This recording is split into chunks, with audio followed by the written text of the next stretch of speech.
Hey fellas, hope you guys doing great. In today's video we will see, what if Naruto merges his soul with Aang and Got Harem in Avtar, Part 3. Huge shout out to PSaid. If you end up liking this video please consider subscribe, and like the video. So let's start the story. I think I got it, Sokka stated as they flew through the sky on Appa. I finally think I figured out that chakra thing. Naruto immediately activated his Byakugan and looked at Sokka and said, "Show me." Sokka put his hands in the molding position. "Yep, you've got it," Naruto confirmed. "Now we can start teaching you. I'll show you the basic for the clone technique for now. Next time we land I'll collect some leaves to teach you in control exercise as well." "Why haven't you given Katara any of those control exercises?" Sokka asked suspiciously. "First off, because she has better natural control than you," Naruto said bluntly, "but mostly because she will focus on the skills that supplement her waterbending, while you will focus on those that help with close combat. Since she doesn't benefit as much from running across vertical surfaces as you do, it seemed better to focus on things to confuse the opponents." "But I still need to learn that clone thing?" Sokka asked. "Yeah, being able to confuse the opponent can still be helpful in close combat after all," Naruto stated. "She'll also learn the control exercises, but I'm just not teaching you in the same order." "Oh, okay then," Sokka relented. Meanwhile, Katara is looking down at the landscape below, resting from heat training with the substitution technique. Aang had his glider in his hand to dive after her if she substituted herself over the side of Appa by accident. "Those clouds look so soft, don't they?" she said after the other two had stopped their discussion. "Like you could just jump down, and you'd land in a big, soft, cottony heap." "Maybe you should give it a try," Sokka said sarcastically. "You're hilarious," Karada responded, rolling her eyes. Aang, despite knowing that he couldn't land on the clothes, yelled, "I'll try it." "Yay!" before jumping of Appa and dives towards a cloud. Sokka and Katara look over the side of Appa as he plunges through a cloud. A moment later Aang landed next to them with his glider, wet from head till toe. "Turns out clouds are made of water," he states. "You look like you've been run through by a bunch of Katara's clones," Sokka states, earning a glare from his sister. Meanwhile, Aang just uses airbending to dry himself. Before their argument could go any further, Katara looked at where they were heading and exclaimed, "Hey, what is that?" Sokka and Aang turned towards the front to see the floor of part of the valley ahead of was black instead of the green of the surrounding area. "It's like a scar," Sokka stated. Shortly after that they arrive in the damaged area. Burnt tree stumps dot the barren landscape. The three dismount Appa and start walking around. "Listen, it's so quiet," Sokka said somberly. "There's no life anywhere." He then kneels to inspect some footprints on the ground. "Aang, are you okay?" Katara said as she saw that he was looking around sadly. Meanwhile, Sokka finishes his inspection. "Fire Nation," he states, "those evil savages make me sick. They have no respect for." "Shh!" Katara shushes him. "What?" Sokka whispers to her, "I'm not allowed to be angry?" Katara pointed ahead at Aang, who was clearly upset. A moment later he sank to his knees in the dust, sighed and began to run his hands through the burnt earth. "This is such a waste," he said sadly. "How could I let this happen?" "Aang, you didn't let this happen." Katara tried to console him as she walked closer to him. "It has nothing to do with you." "Yes, it does," Aang stated. "I might not have wielded the fire, but I also wasn't here to wield the water as an Avtar should have been. But I don't know how to fulfill my task. That's why we're going to the North Pole to find you a teacher," Katara stated. "Yeah, a waterbending teacher," Aang stated, "but that doesn't teach me how to be the Avatar. Monk Gyatso said that Avatar Roku would help me." "The Avatar before you?" Sokka asked. "He died over 100 years ago. How are you supposed to talk to him?" "I don't know," Aang admitted sadly. A moment later Momo crawls into his lap and he starts petting it. While Aang had become a little stunted towards the destruction of nature due to his ninja carrier, the destruction of a forest made him think of Yamato, and how he could make a new one grow in seconds. This in turn made him think of his other friend and how he wasn't likely to see them again. "Hey Aang, are you ready to be cheered up?" Katara asked from behind him. "No," Aang said, then suddenly rolled to the side when he felt something approach and saw an acorn fly past him. Hey, how was that supposed to cheer me up? Aang asked as he stood up. Well, if it had hit, it might have cheered me up, Sokka stated, only to receive an acorn to his head from Katara, which drew a smirk from Aang, though it quickly fell. Oh. Yeah, I probably deserve that, was all Sokka said in response as he rubbed his head. These acorns are everywhere, Aang, Katara said as she smiled at him and knelt beside him. Meanwhile, behind Aang, Momo was digging furiously in the scorched earth, and a moment later emerged with his arms full of acorns. That means the forest will grow back. Every one of these will be a tall oak tree someday. She handed him the acorn, and all the birds and animals that lived here will come back. Thanks, Katara, Aang said with a smile, despite her misunderstanding the reason he was sad. Just then Aang feels someone approaching and jumped to his feet, startling Katara, and they all turned to see an old man approaching them, or more specifically Aang. Hey, who are you? Sokka asked the man. The man ignores him as he continues towards Aang. When I saw the flying bison, I thought it was impossible, but those markings, the man said as he came to a halt in front of Aang. Are you the Avtar child? After a quick assessment of the man, Aang decides to trust him and nods his head. My village desperately needs your help, the old man then said. Aang quickly exchanges a glance with Katara before saying, lead the way. A little while later, Katara, Sokka and Aang were entering the old man's village. Aang immediately noticed some badly damaged buildings on their left, one of which was down to only a wooden skeleton left. They continue walking towards one of the larger buildings, still following the old man. As soon as they entered the building, the old man addressed the people there. This young person is the Avtar. Immediately another man walked up to them and said, so the rumors of your return are true. He then bowed as he continued, it is the greatest honor of a lifetime to be in your presence. Nice to meet you too, Aang said before looking around the room. So is there something I can help you with? I'm not sure, the man says as he looks around with a pained expression. The old man quickly steps up to the man. Our village is in crisis, he's our only hope. He then turns to Aang. For the last few days at sunset a spirit monster comes and attacks our village. He is Heibai, the black and white spirit. Why is it attacking you?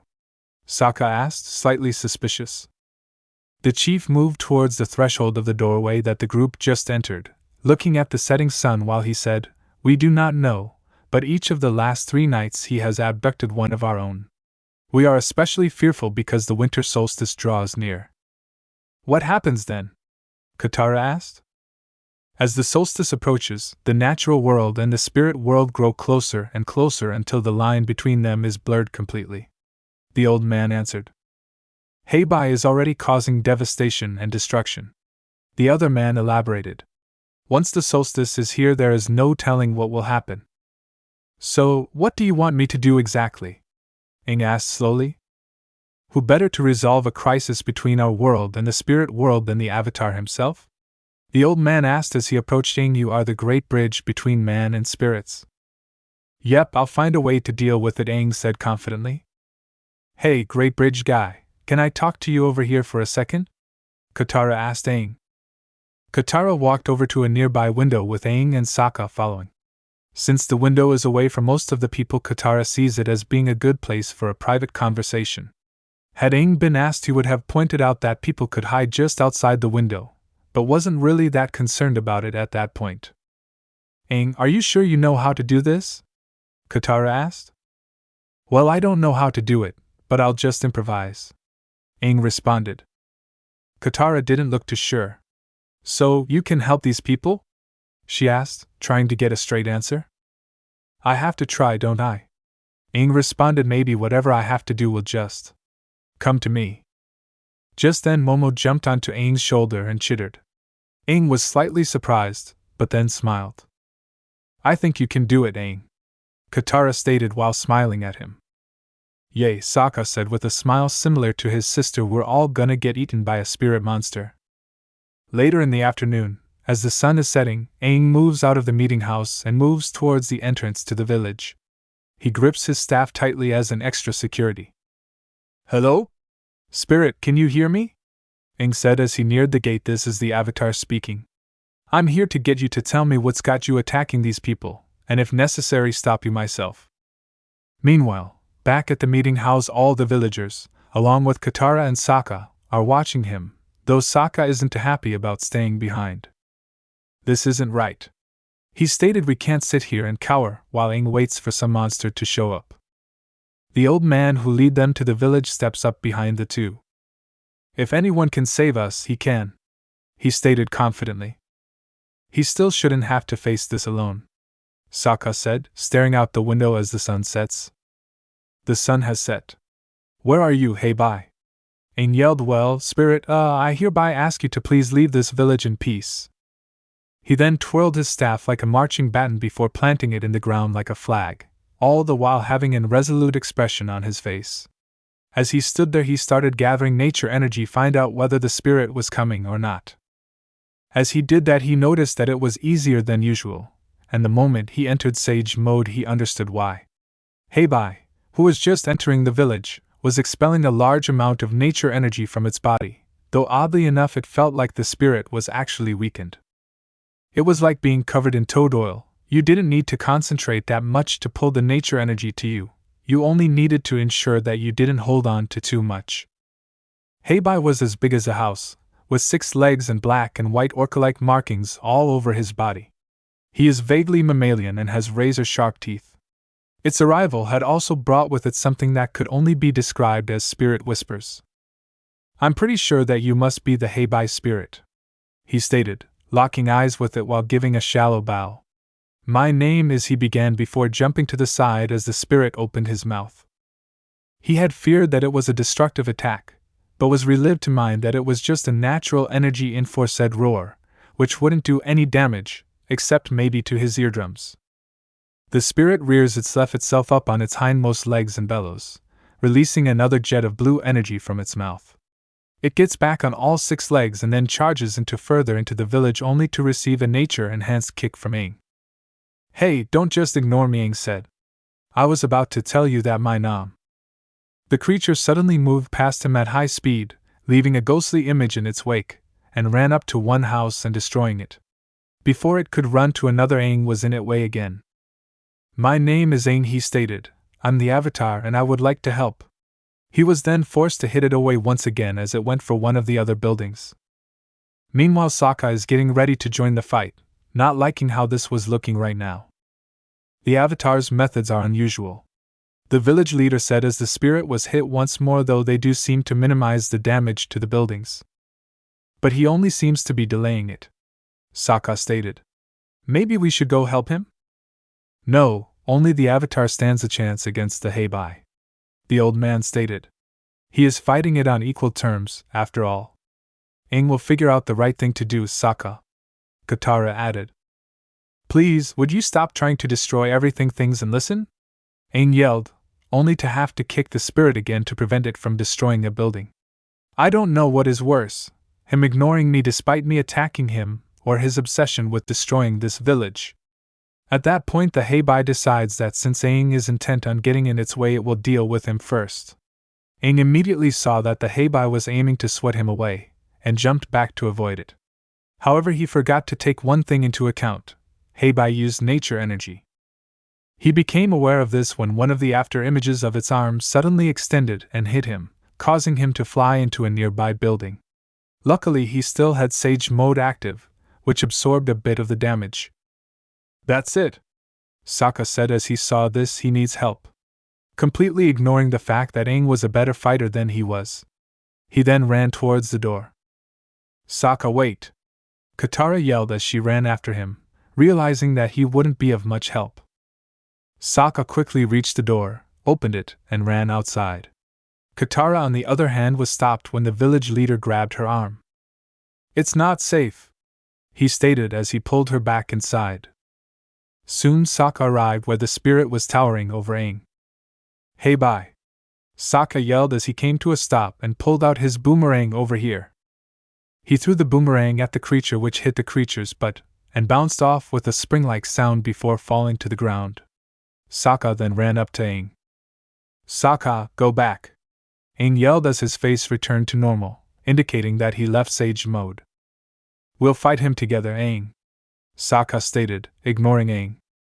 Not that I don't apper. Aang began, but was cut off when the creature came up behind them and grabbed Sokka before they disappear in an instant. Aang opened his staff into glider mode and took off after them, flying through the opening in the trees using the opening that marked the path into the village. Behind him he just managed to hear Katara panicking scream, "Sokka!"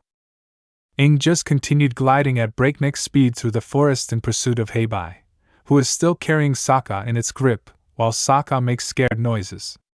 Aang managed to pull even with it, and then began to pass it. "Aang, over here!" Sokka yelled when he saw him. This distracted Aang so that he almost hit a branch and was forced to slow down to avoid it. Aang speed up again and tried to catch up once again. Soon Heibai and Aang entered the wasteland that Katara, Sokka and Aang had landed in earlier. Without the trees, Aang is able to speed up some more. As he nears the spirit, Sokka sees him coming. "Help!" he yells needlessly.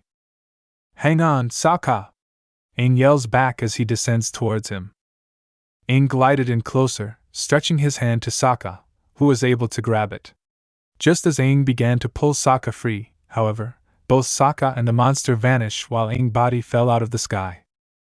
A short time later he woke up and yelled out, "Sokka!" He then looked around before stating, "I failed." After a moment he got up, deciding that he needed to tell Katara what had happened, and ran towards the village. As he neared the village he saw Katara sitting at the gate, with Sokka's boomerang in one hand, as the old man comes up to her. "I'm sure they'll be back," the guy said. "He's either ignoring me, or he needs to get his eyes checked," Aang thought. "I know," Katara replied. "Okay, she hasn't seen me either," Aang thought as he arrived beside them. None of them acknowledged his presence. "You should get some rest," the old man said as he draped a blanket over her shoulders.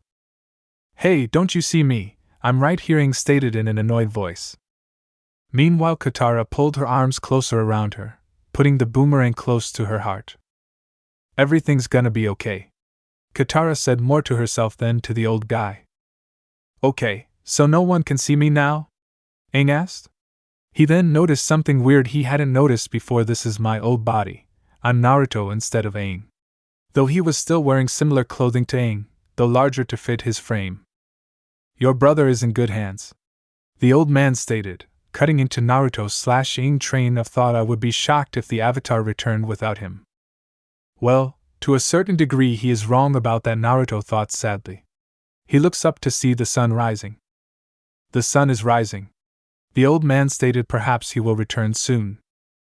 There is only one explanation for the fact that I can't be seen and am in my old body," Naruto/Aang said to himself. "I'm in the spirit world." The old man left a moment later, leaving Katara and Naruto/Aang alone. Soon thereafter Katara stood up and leaned against one of the gate posts. "I'll figure this out, Katara, that's a promise," Naruto/Aang stated. "Like they said, I'm the bridge between the worlds, right? I just need to figure out what I have to do, and once I do that, I'll have no problem." Naruto/Aang then heard a noise and looked to his right, and sees Appa moved along the outside of the wall towards Katara and him. "Appa? Hey buddy, I'm right here," Naruto/Aang said, hoping that his animal guide could feel or see him. Appa grunted and put his nose up to Katara. "But I guess you can't see me either," he added when Appa showed no sign of acknowledging his presence. Appa grunted at Katara once again, this time louder, and made her look up at him. "It's okay, Appa. I'm sure they're on their way back," Katara said to him while petting his nose. "I bet they even found you a bunch of moon peaches for a treat." Katara then walked back into the village, with Appa following along. Aang watched as them go before turning back to the forest path. "What am I supposed to do?" Naruto/Aang asked himself thoughtfully, before yelling, "Avatar Roku, how can I talk to you?" When no response was given, Naruto/Aang started to gather nature energy again to see if he could use Sage mode to find Sokka or Heibai. He quickly found that holding on to it without a body was quite hard to manage and didn't allow him to enter Sage mode. What he didn't know was that it made his spirit visible in the real world, so had anyone been looking they would have seen a ghost like Naruto, not that any of them would know who it was, standing at the gate. Naruto stopped gathering the chakra and looked along the path only to see something approaching fast. "Sokka?" he asked hopefully, though he realized that it wasn't very likely. A moment later he manages to see what looks like a ghost dragon heading towards him. That's definitely not Sokka. He opened his glider and took flight back into the village, but he hit the ground again a few feet away. He got up and tried to airbend the glider off the ground, but nothing happened. Aang looked down at his hands in annoyance. So I can't airbend or use Sage mode in the spirit world, he concluded, looking back at the dragon who approached his position quickly. And I wouldn't be able to run from it for long without them. A moment later the dragon landed in front of him and looked down upon him. You don't know where Sokka is, do you? Naruto/Aang asked, trying to figure out how to fight if the dragon attacked.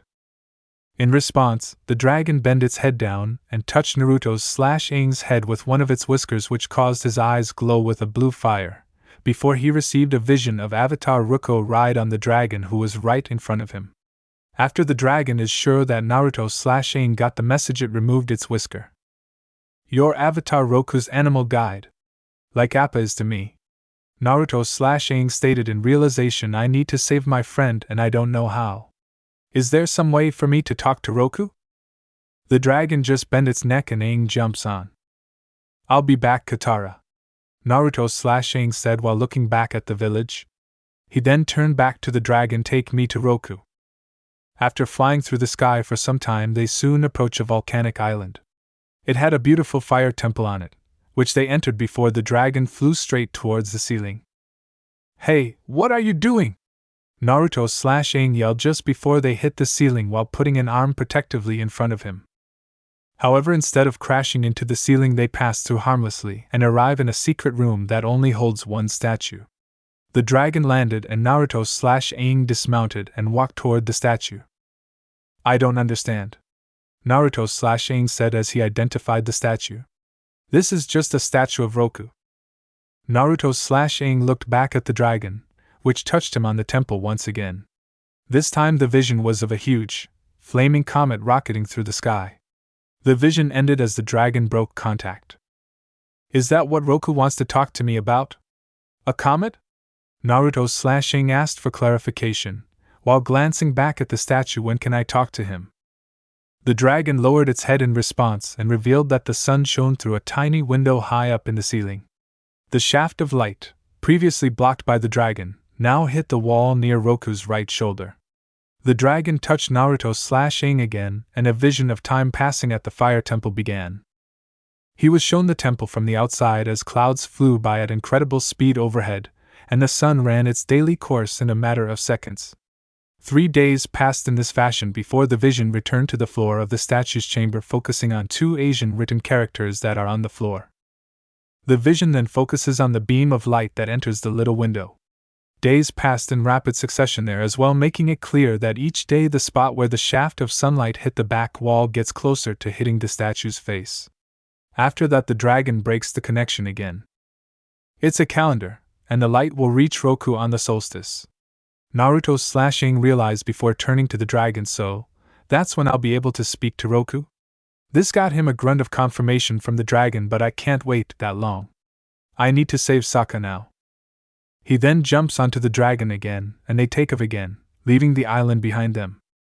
Naruto/Aang and the dragon fly through the wasteland at the edge of the forest, and Naruto/Aang realize that they are heading straight for a bear statue with Aang's body sitting on top of it. Naruto/Aang braced himself for impact, but he just fluently rejoined his own body as the dragon disappeared into the statue. Aang wakes up, now back in the material world. He jumped down off the statue and turned to stare in wonder at it. After looking at the bear statue, Aang opened his glider and flew back toward the village. As he returned, he saw Katara looking downcast while standing on the porch of the meeting house. She looked away briefly, but as she turned back he knew that she'd seen him as a smile spread on her face, and the moment he landed she rushed to hug him. Meanwhile, Momo flew to him in order to perch on his shoulders. You're back, Katara exclaimed happily. Where's Sokka? She added, hoping that Aang would tell her that Sokka was on his way. I'm not sure, Aang said, but I may have figured out how to communicate with Heibai, though I won't know until it turns up. Really, how? Katara asked. I'll tell you later, okay? Aang asked. Okay, after Sokka returns then she agreed. Once the sun had set, Aang started gathering nature energy to make it easier to find Heibai. He was standing at the gate to the village to intercept it once it entered, but he wasn't happy to find that it was already in the village. He quickly ran towards the building, but as he reached it the Heibai broke through the roof of it. It roars in triumph, releasing blue energy from its mouth. Aang made an air shell to repel the debris from the building. Aang, what are you doing? Katara yelled from inside the meeting house. Run! Upon hearing Katara's voice, Heibai roared and ran toward the meeting house, but Aang ran after it and jumped over its back and used airbending to turn around in the air and touched his hand to its forehead, trying to use the ability to mentally communicate with spirits that Ruko's dragon had used on him.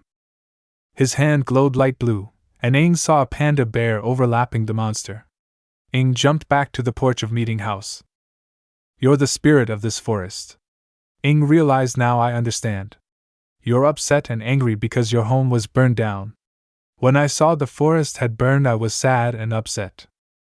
While part of that sadness hadn't been related to the forest himself, some of it had been, therefore he didn't feel that it was a lie, but my friend gave me hope that the forest would grow back. When he finished, he showed Heibai the acorn that Katara gave him. The spirit smiled and Aang placed the acorn on the porch. Heibai picked up the acorn and transformed into its natural form, a panda, and then turned and walked away to the village gate. As the panda exited the gate, a thicket of bamboo grew to man height in seconds behind it. A moment later, Sokka and a few villagers exited the thicket looking confused. Sokka! Katara yelled as she ran up to hug him. The villagers followed behind her to hug their own loved ones. What happened? Sokka asked in a confused tone of voice.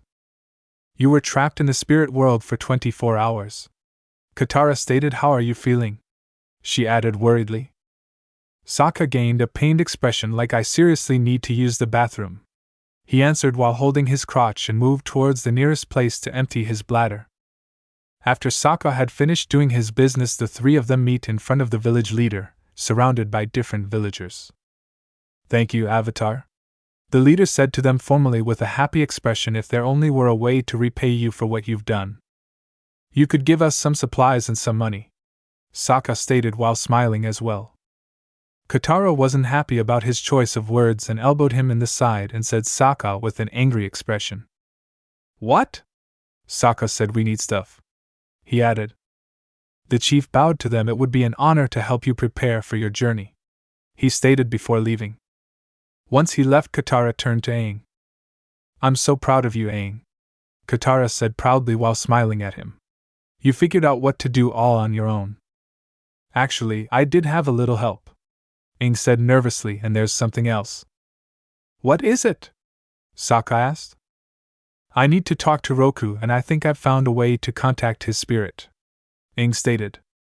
That's great, Katara said with a smile. Creepy, but great, Sokka added. There's a temple on a crescent-shaped island, and if I go there on the solstice I'll be able to speak with him, Aang explained. But the solstice is tomorrow, Katara responded. Yeah, and there's one more problem. Aang stated. The island is in the Fire Nation. This got shocked and scared expressions from the two others. Just to make sure I've got it right, Sokka said after they had helped the villagers stock Appa with supplies, you want us to go to an island in the Fire Nation so that you can talk to some dead guy about a dream a dragon gave you? Vision, not dream, Aang corrected. But apart from that, I think you got it right. And this isn't crazy because? Sokka asked. It might be crucial to finding out how to stop the Fire Nation from taking over, Aang answered as he walked up to Appa and started turning him using its reins. I still don't know whether it's a good idea. Maybe we can find another place where you can contact it. Sokka. Look, I can always just go visit alone, Aang replied. I'll just come back and get you afterward. At that point, Appa stopped moving and caused Aang to pull more fiercely in its reins. Aang groaned.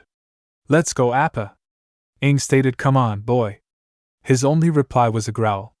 Look, I'm sorry, but Katara and Sokka aren't coming to the Fire Nation with us. We'll come back for them afterwards, so let's go. Aang continued to pull on Appa's reins while Appa continued to remain immovable. Aang pulled so hard on the reins that the elastic pulled he back forward, leaving him sitting on the ground. I think he's trying to tell you something, Sokka stated. Please don't go, Aang. Katara stated the world can't afford to lose you to the Fire Nation. Neither can I. Aang though briefly about his vision before he got up from the ground and walked towards Sokka and Katara, ignoring the warmth that Katara's last words triggered. But I have to talk to Avtar Roku to find out what my vision means. I'm stated I need to get to the Fire Temple before the sun sets on the solstice. That's today. It was past midnight by that point. Aang jumped up onto Appa's back and looked back hesitatingly at Sokka and Katara while making Appa move forward slowly. Sokka and Katara jumped in front of Appa. We're not letting you go into the Fire Nation, Aang, Katara stated. At least not without your friends. Sokka added, we got your back. Momo jumped up onto Aang's arm and chittered happily. Appa then licked Sokka from feet to head. EWWWWW, Sokka yelled in response. It's a long journey to the Crescent Island, the chief said while walking up to Appa and handing Aang a parcel that contained the last of the supplies. You'll have to fly fast to have any chance of making it before sundown. Good luck. Thank you for your... Aang began, but was cut off. Go, the elder said with urgency while pointing away. Later that day, around midday, Aang realized that Appa was slowing down. Come on, boy, he said to Appa, we've got a long way to go. Faster. This got him to speed up. Aang then turned to Sokka. I just remembered that I needed to talk to you about your actions against Heibai. While I appreciate you coming to help, you aren't really a good improviser, so next time try and think up a plan ahead of time instead of rushing in. Sokka was about to respond when Katara cut him off. Aang, we got trouble, she said, looking down at the Fire Nation ship that was following them. Yeah, and it's gaining fast, Sokka added when he looked down as well. A few moments later they watched as a fireball approached them at high speed from the ship. Fireball, Katara warned, causing Aang to look down and see it. I'm on it, he said before pulling Appa's reins to get him to change course. They dove slightly to get below the fireball, then swerved to the side. We have to get out of Zuko's range before he shoots another hot stinker at us, Katara stated while covering her nose with her hand. Can't you make Appa go any faster? Sokka asked, temporarily removing his own hands. Yeah, but there's just one little problem, Aang stated, covering his nose with two fingers and indicating ahead of them where a lot of Fire Nation ships were forming a blockade. If we fly north we can go around the Fire Nation ships and avoid the blockade, Aang stated, trying to find a way out of this mess. It's the only way. There's no time, Katara said. Any other ideas? Aang asked. Let's run this blockade, Sokka stated. Appa? Yip. Aang then said, not having any alternative. He got an affirmative growl from Appa as he speed up. Aang then turned to the others. Try and direct chakra to your hands and fit to increase your grip, 'cause this is going to be a bumpy ride, he added.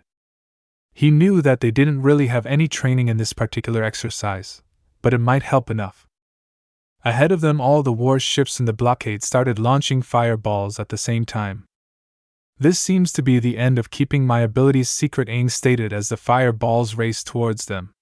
Appa swerved and dipped and dived to avoid the fireballs. Aang's hands were tight around Appa's reins as he tried to help the bison avoid the fireballs. When he saw one he wasn't sure he could dodge, he created a clone and had it block the projectile with a blast of air, sending it to the side. The clone then dispelled, hoping to remain unseen by the other parties of the fight. A few pieces of coal fell onto Appa, but nothing damaging, though it did get an angry growl from Appa. Appa? Are you okay? Aang asked just to be sure, getting an affirmative growl from the bison. After that he saw some cloud and lead Appa into it before creating a lot of clones, holding copies of his glider, and had them jump down and hover under Appa to intercept any attacks from below. Just after they were in position, 12 fireballs shot through the clouds in a little front of them. Smoke trailing behind swerved to avoid another one that came from below with Aang's clones following along. Just then more fireballs appeared directly in front of them, and soon it seemed to be coming from everywhere, though Appa and Aang were constantly diving and rising or swerving to the side to avoid it. Then two of the projectiles were posed to collide right in front of them, but Aang's clones managed to divert them, though it ended with quite a few of them getting hit and popping out of existence. More shots came at them, but they were easy enough to evade, and soon they were moving past the blockade, relatively unharmed, though also quite tired from the excitement. Yeah, I removed some of the excitement by not having Sokka fall off, but with Aang's clones it just wasn't a possibility. We made it! Aang yelled happily once he was sure that they weren't being fired at anymore. He looked back at Sokka and Katara, who both had looks of shock and amazement on their faces. We got into the Fire Nation, he stated in disbelief before his shoulders slumped great. Later, as the sun began to set, Appa showed signs of fatigue, while all his passengers asleep upon him. Sokka and Katara in Appa's saddle, while Aang sleeps on Appa's head with Momo sleeping on his. Suddenly Momo wakes and straightens up on top of Aang, waking him up and causing him to do the same action as Momo, looking ahead at an island. There it is, Aang said, his face lighting up in recognition. The island Roku's dragon took me to, he added, and looked at the two others who had just woken up. Ahead of them a crescent-shaped island could be seen through the clouds. In the center of the crescent was a large, active volcano. Fire and steam belched forth from its cone. Aang directed Appa to fly directly to the temple that could be seen on the island, and a few moments later they landed. Aang patted Appa's face lovingly in thanks for his hard work. You did it, buddy. He compliments the bison. Nice flying. Appa groaned in response before he rolled onto his side in pure exhaustion. Katara walked up to Appa and began to rub his tummy. Meanwhile, Sokka isn't paying attention to the bison at all, because he is busy stretching out after the flight. Oh, you must be tired, Katara said to Appa while she continued rubbing his stomach.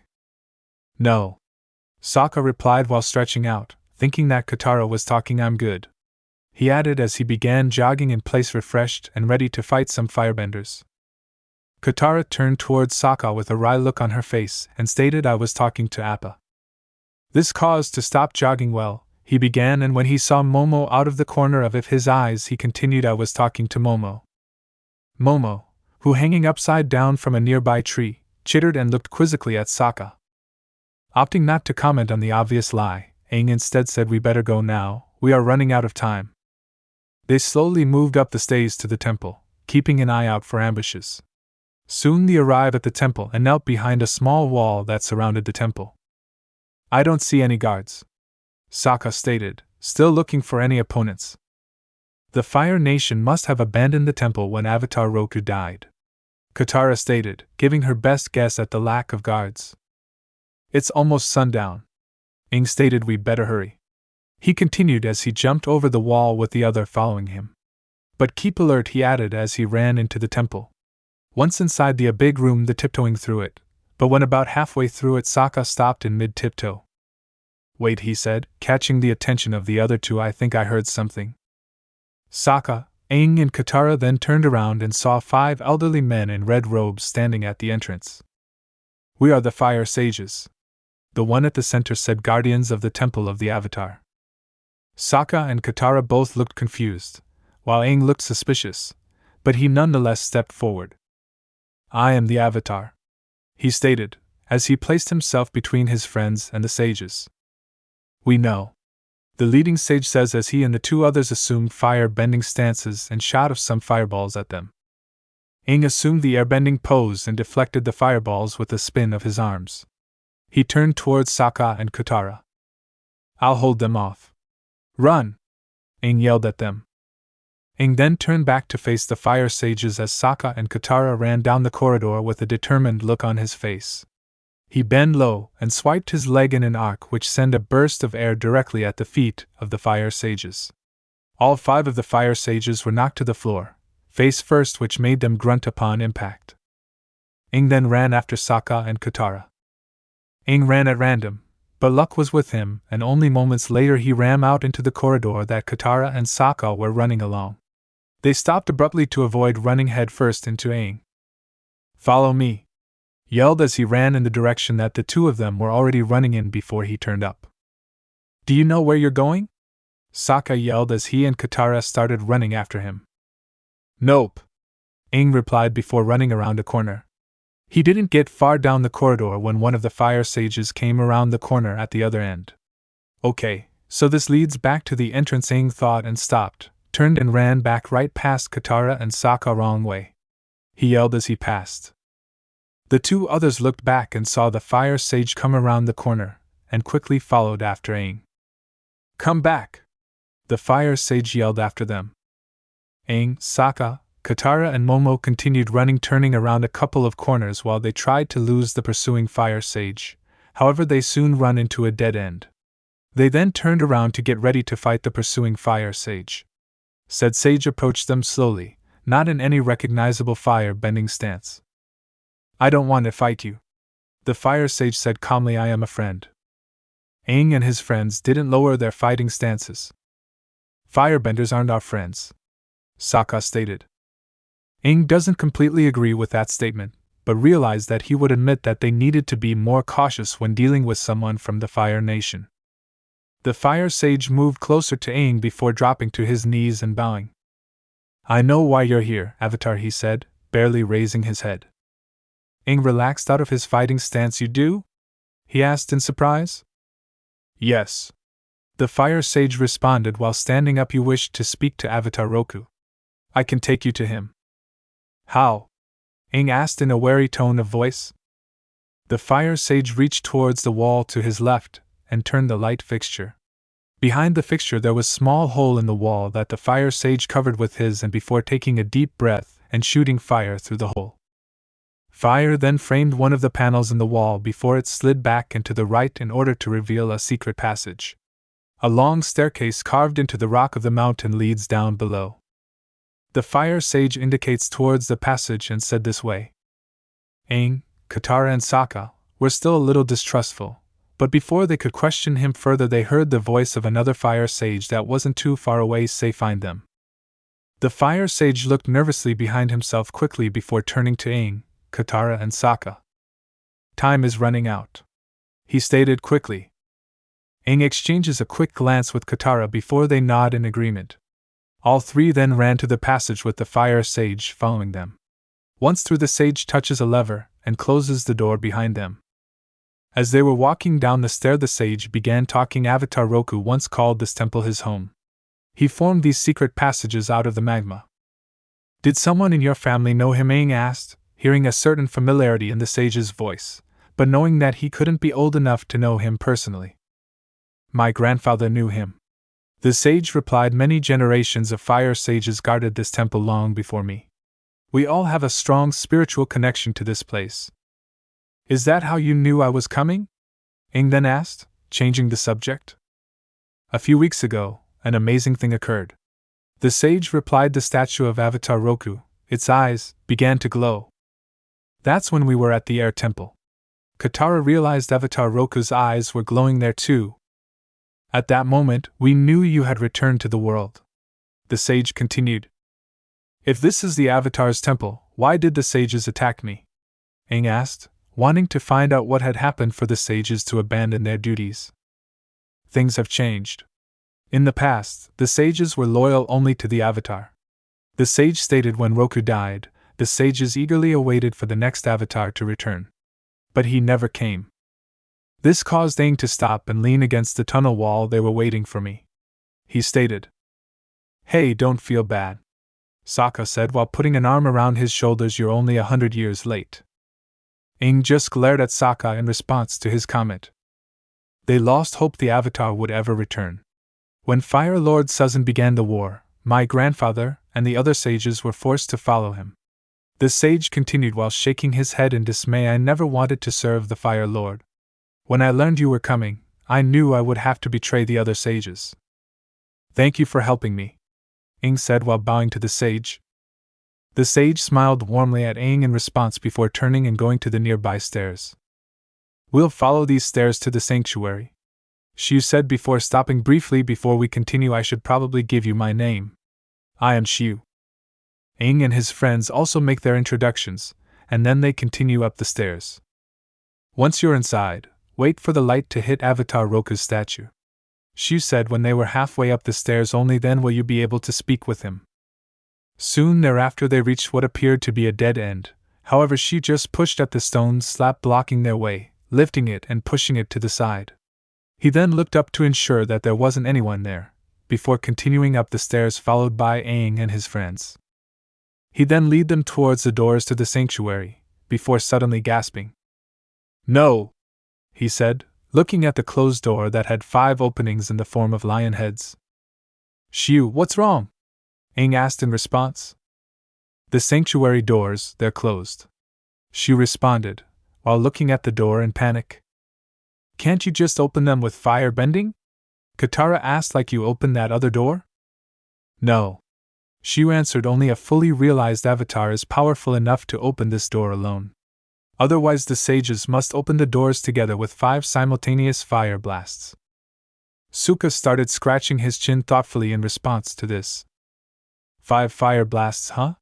He asked before his face lights up in a way that indicated that he had an idea. "I think I can help you out." He then pulled out a couple of skin sacks before walking over to a nearby lamp fixture. He put out the flame and took the lamp with him as he sat on the floor. Momo landed on his leg as he started pouring some of the lamp oil into the sack. "This is a little trick I picked up from my father," he said as he worked. "I sealed the lamp oil inside an animal skin casing. Shiu lights the oil-soaked twine and tada! Fake fire bending."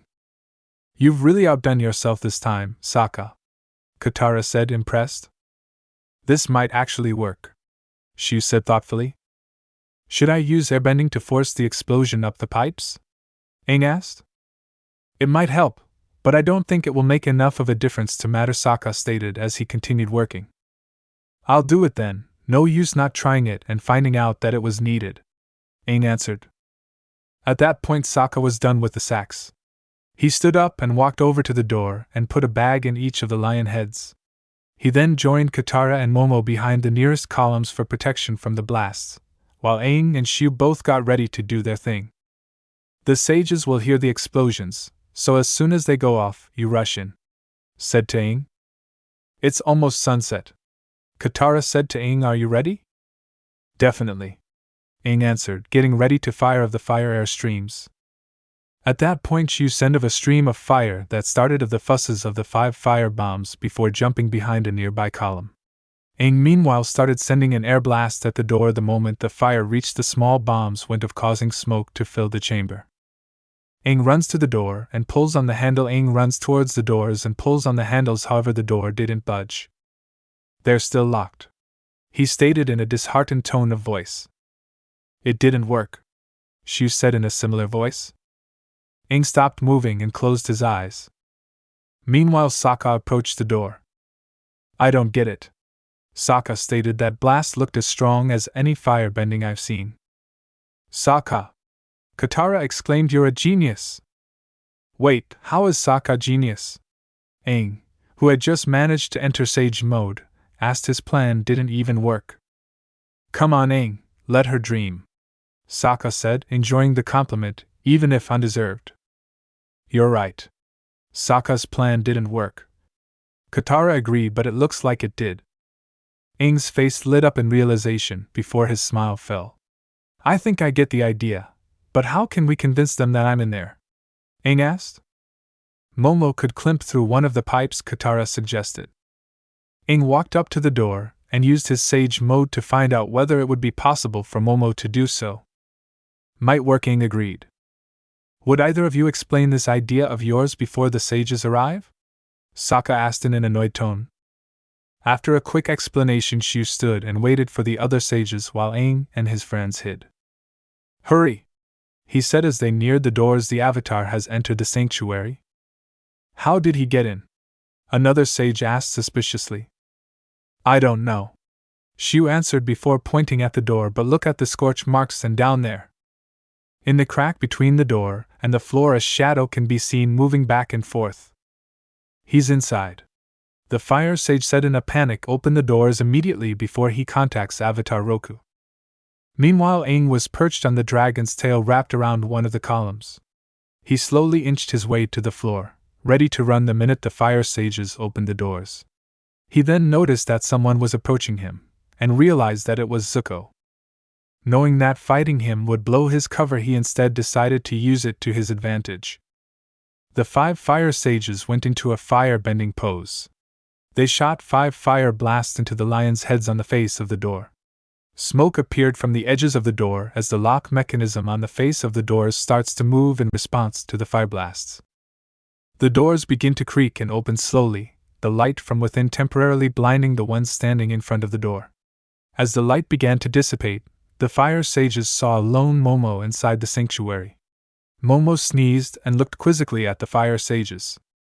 "It's the Avatar's lemur. He must have crawled through the pipes." The fire sage said, "We've been tricked."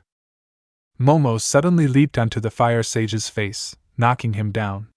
Katara and Sokka jumped from behind 2 columns and grabbed the 2 nearest fire sages. They pulled the fire sages' clothes over their heads. Shu grabbed the last fire sage, meaning that all 4 fire sages were subdued. "Now, Aang!" she yelled, but Aang didn't come out. "Aang!" Katara yelled after she and Sokka forced the guards onto the ground. "Now's your chance." Just then Zuko came out holding Aang. Both Aang's arms were held behind his back, yet when he met Katara's eyes he winked, confusing her greatly. "The Avatar's coming with me," Zuko stated. The capture of Aang caused the others to lose focus. The 2 held down by Katara and Sokka twisted out of their grip, before they returned the favor by twisting their hands behind their back. The one held by Shu did a back flip and ended up behind Shu and held him.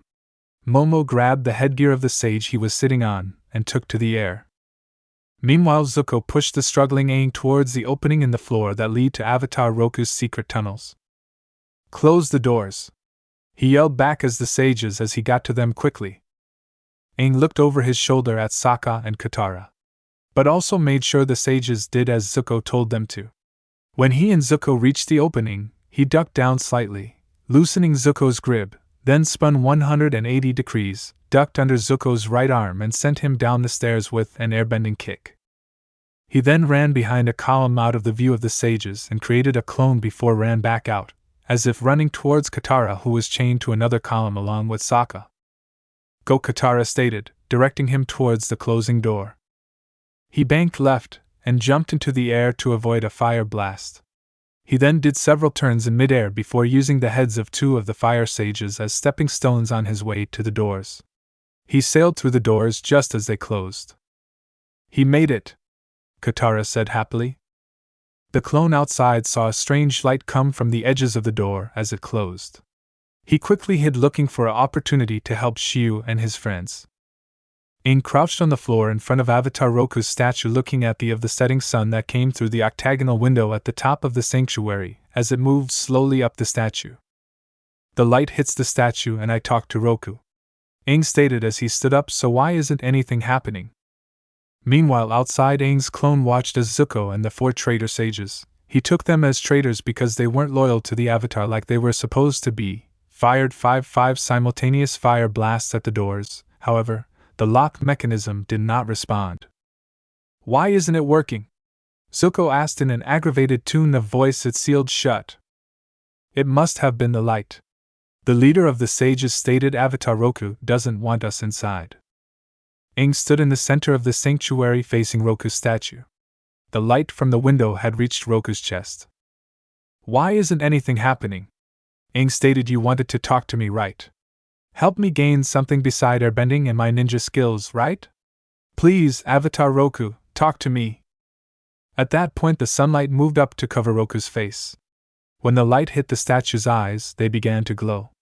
The sanctuary was then filled with white smoke. When the smoke clears, he found himself looking at Roku in the flesh. However, he also saw his body standing to his left, causing him to look down and realize that he was back in his Naruto body. "Hey, I'm in control again," Aang stated in surprise. "Not quite," Roku stated. "Currently you are in spirit form, and thanks to the solstice you are both able to manifest. It is good to see you both, Aang and Naruto." "But I thought we merged," Naruto said, confused. "In most cases that is exactly the case. Both your personalities, thoughts and speech patterns can manifest itself because of the merger. But in the end, Aang is the Avatar and you are Naruto the ninja, 2 separate beings." At some point it might become necessary to find a way to separate, since with Naruto in control there is no guarantee that the Avatar cycle will continue. However, that is not why I wanted you here. Aang's clone was still looking for an opening to save his friends. At that point Shu had been forced to kneel in front of Zuko with his hands tied behind Ho's back and the other 4 sages standing behind him. Why did you help the Avatar? Zuko asked angrily. Because it was once the sage's duty. Shu answered. It is still our duty. He corrected. Suddenly, from behind Prince Zuko, came the sound of one pair of hands clapping. The clone turned and saw Commander Zhao approach, followed by Fire Nation troops. What a moving and heartfelt performance, Zhao said as he stopped in front of them. I'm certain the Fire Lord will understand when you explain why you betrayed him. Commander Zhao, the leader of the Fire Sages, began while bowing. Zhao ignored him as he turned to Zuko and Prince Zuko. It was a noble effort. But your little smoke screen didn't work, he said happily. 2 traitors, in one day, the Fire Lord will be pleased. At the point, a Fire Nation soldier grabbed hold of Zuko, which in turn made Zuko struggle to get free of the grip. You're too late, Zhao. Zuko stated. The avatars inside and the doors are sealed. No matter, Zhao stated arrogantly. Sooner or later, he has to come out. Yeah, and at that point I might need to be the distraction, the clone thought as he watched Sokka and Katara exchange worried glances. I have something very important to tell you both. Roku continued. That is why, when Naruto was in the spirit world, I sent my dragon to find him. Is it about that vision? Aang asked. Before Naruto could. The one with the comet? Yes. So what is it about? Naruto asked. 100 years ago, Fire Lord Suzin used that comet to begin the war. Roku explained. He and his fire-bending army harnessed its incredible power and dealt a deadly first strike against the other nations. So the comet made them stronger? Aang asked. Yes. Stronger than you could even imagine, Roku confirmed. I've been told that learning the past is helpful, but I don't understand why a comet from 100 years ago is relevant right now, Naruto stated with a frown. Comet have to do with the war now? Listen carefully. Roku stated. Suzin's comet will return by the end of the summer, and Fire Lord Ozai will use its power to finish the war once and for all. If he succeeds, even the Avatar won't be able to restore balance to the world. Aang, you must defeat the Fire Lord before the comet arrives. I should probably focus on reclaiming my ninja skills and tools instead of mastering the elements then, since I haven't even started on waterbending yet. Your ninja skills might not be efficient against the Fire Lord, Roku stated. To give the world the biggest chance of survival, you must master the elements by summer's end. Sounds like a challenge, but I won't give up, Databoyo Naruto stated. Damn it, thought the merger removed that speech pattern, he added. Meanwhile, Aang just looked at him confused. Had he been in control, he would have been nervous at the prospect of having to learn it all in such a short amount of time, but Naruto seemed more annoyed at his speech tick than nervous about the task. Outside the door, Zhao and his troops were waiting for Aang to come out, standing in a fire-bending pose. When those doors open, unleash all your fire-bending power, Zhao stated. How's Aang going to make it out of this? Katara asked as she watched this from the column. How are we going to make it out of this? Sokka asked, feeling that it would be a more relevant question. What happens if he can't do it? Aang asked, since Naruto wasn't likely to ask. Naruto looked mildly insulted at the question, but chose not to comment.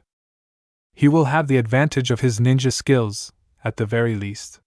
Roku stated. Had it been you, I would have stated that you did it before, but he isn't really a proper part of the chain. Luckily, he still will be able to contact me through you, if he should need it. Anyway, the solstice is ending. After saying that, he closed his eyes, with Aang doing the same. A great danger awaits you at the temple, he stated after a moment. I can help you face the threat. As he talked, Aang's tattoos started to glow, but only if you are ready.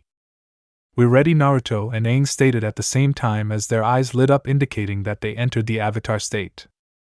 The clone outside watched as a blinding white light came from inside the sanctuary and smoke billowed out into the entryway from the bottom of the door, while the door itself glowed. The clone, at that point, used the distraction to come out of its hiding spot and got ready to help the others, or divert the attention of the guards if necessary. The light from the door intensified, causing the clone to slow down while the others in the room either looked away or covered their eyes. The door began to open, slowly, while Zhao and the rest of his soldiers stood ready to attack. "Ready," Zhao said to his soldier. At that point the light faded and revealed two large glowing eyes in the dark of the sanctuary. Sokka and Katara struggling against their chains, while on the other side the clone was trying to untie them. "No! Aang!" Katara yelled because she feared he'd get hurt in the upcoming attack. "Fire!" Zhao yelled at the other firebenders before they all shot fire blasts into the sanctuary. All the fire blasts end up being held at the door and manipulated into a gigantic ball of swirling fire. It slowly began to open and revealed what appears to be Avtar Roku, his eyes glowing. "Avtar Roku," Shu said in surprise. Meanwhile Roku drew the fire ball back towards himself and shot it out into the room in the form of a wave of flames. Zhao and his soldiers are knocked to the floor. The heat of the blast melted the chains holding Sokka, Katara, Shu and Zuko. Zuko, now free, ran away, not noticing Aang's clone standing by the column that Katara and Sokka had been tied to. At the same time the flames reached the wall of the temple and blast through the wall. The glowing form of Roku then turned to the fire sages with an angry look in his eyes, causing them to flee. "Avtar Roku's going to destroy the temple," Shu stated. "We have to get out of here." "Not without Aang," Katara replied. Roku raised his arm and swung it down on the floor of the temple. The force of his strike rent the floor. At that point Shu tried to flee, however at that point Aang's clone appeared and grabbed him. "He won't hurt you or us," the clone stated simply. It knew that Roku was actually his original, and therefore knew he wouldn't hurt his friends. Aang, Katara said happily, "Let's get out of here." At that point a wall of magma shot up through the entire temple structure and out of the very top of the temple, causing Sokka, Katara and Shu to seek cover by the column. The clone used the chance to dispel. Everyone else had already left the temple, so Avtar Roku lowered his hands. He took a deep breath and pushed his hands down. Behind him the sunlight moved up the face of the statue. The eyes stopped glowing as the sun of the solstice set. The smoke created by Roku's pyrotechnics were sucked back towards him, completely shrouding him in it. The smoke then swirled and dissipated, revealing Aang standing in the entryway to the sanctuary with glowing eyes. He then closed his eyes, groaned and sank to the floor. Katara, Sokka and Shu all ran to his side, with Katara and Sokka each taking an arm to support him as he stood back up. "We got your back," Sokka stated. "I know," Aang answered with a smile. "But we better get out of here before it sinks," he added when he felt the temple start to do just that. They approached the stairs that lead downstairs, however the lava had reached all but the top few steps. One of the columns crashes to the floor behind them, cutting them off. They ran towards the hole in the temple wall created by Roku's blast, hoping that it would give them a way out. They looked down and saw that the temple was being devoured by the volcano. Aang tries to think of a good way to escape when Katara and Sokka gasp while they looked upwards. Following their line of sight he saw Momo, wearing the fire sage's hat, leading Appa towards them at high speed. Sokka, Shu, Aang and Katara slid down one of the peaks of the temple onto Appa's back, and Appa flew away from the temple as it started sinking even further. Aang, Shu, Sokka and Katara sat and watched from Appa's back, Aang with his arm resting on a bundle of scrolls. Momo, still wearing the hat, hopped up onto his lap, chittering. Aang then turned to Shu. "We'll drop you off at a Earth village that we recently helped and asked them to hide you," he stated. "I might come back when I need help mastering fire bending," he added. "I am not the right person to teach you. My own fire bending is not that strong or diverse, and I have no experience in teaching," Shu answered sadly. "We will deal with that when the time comes," Aang stated simply. Aang was getting restless as he, Sokka and Katara flew through the skies. He could do most of his old ninja and airbending skill, but knew he needed to learn the other bending arts, and of course also start working some more with his Dijitsu. He stood up and started pacing. After a little while Sokka, who was holding on to Appa's reins, turned his head, where he balanced a leaf on his forehead, slightly towards Aang. "Would you sit down? If we hit a bump you'll go flying off," he said in an annoyed tone of voice. "What's bugging you anyway?" I'm just frustrated that I can't start my training yet. Aang stated I'm supposed to master all 4 elements before that comet arrives. Well, let's see, you've pretty much mastered airbending and that only took you 112 years. Sokka stated jokingly, I'm sure you can master 3 more elements by next summer. Not helping, Aang stated before he went on, I haven't even started waterbending and we're still weeks away from the North Pole. Aang put his head in his hands in frustration, before lowering them again.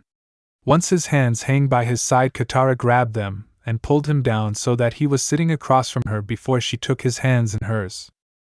Calm down.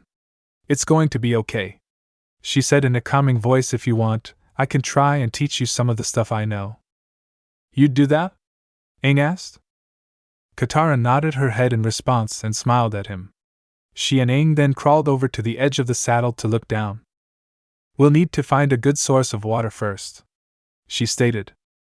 Maybe we can find a puddle for you to splash in, Sokka said jokingly. They soon find a lake that lies in a small canyon at the bottom of a waterfall. Both Katara and Aang are excited at finding such a prime waterbending spot, while Sokka looks slightly sour. Nice puddle, he stated. At point, Appa swooped in overhead, grunting loudly as dropped himself into the water.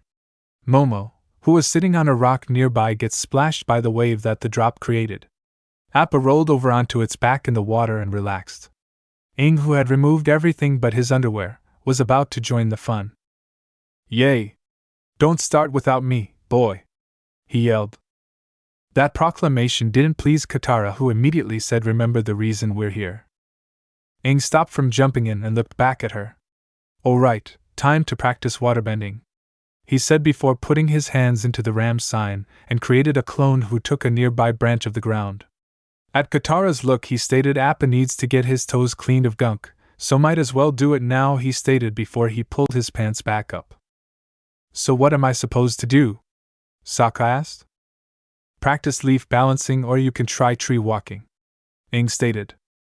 I've gotten the hang of the leaf one, so show me this tree walking exercise, Sokka stated.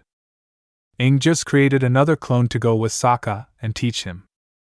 Shortly thereafter, Katara and Aang stood on the river bank and Katara began to explain while demonstrating at the same time. This is a pretty basic move, but it still took me months to perfect, so don't be frustrated if you don't get it right away, she stated as she momentarily stopped her movements. Just push and pull the water like this, she then said as she once more started swaying back and forth, while moving her hands in a flowing motion, which in turn made the water follow her movements. The key is getting the wrist movement right. Aang got up and started imitating her movements. Like this? He asked. That's almost right. If you keep practicing, I'm sure eventually, Katara began before noticing that Aang was already moving the water. Hey, I'm bending it already, Aang stated before she could comment. She also noticed that the wave he was creating was bigger than her own. Wow, I can't believe you got that so quickly, Katara stated, looking both surprised and a little unhappy. It took me 2 months to learn that move. Well, you had to figure it out on your own, Aang stated simply. I'm lucky enough to have a great teacher. Thanks, Katara said with a slight blush. So, what's next? Aang asked. This is a more difficult move, Katara said as she got into a pose for her next bending move. I call it streaming the water. Katara moved her hands upward, pulling out a small amount of water that looked a little like a snake. She then led it over to herself slowly and moved it around slightly while saying, it's harder than it looks, so don't be disappointed if. She was cut off when she looked at Aang, who had just pulled out some water as well. He started moving it in small circles before moving it in a rough version of the Leaf Village's sign, though Katara didn't recognize it as such. Katara at that point looked sour as she dropped her water stream. Aang moved his stream into the whirlpool symbol before leading it back to the water. Nice work, though the over-the-head flare was unnecessary, Katara stated sourly. Sorry, Aang said sincerely, before adding excitedly, well, don't stop now, keep them coming. Well, I kinda know this one other move, but it's pretty hard. I haven't even totally figured it out yet, Katara stated as she got into another pose. The idea is to create a big, powerful wave. Katara concentrated as she lifted her hands, pulling up a blob of water, but it falls back upon itself when Katara's concentration lapsed. Aang copied her pose. So, like this? He asked as he lifted his hands the same way she did.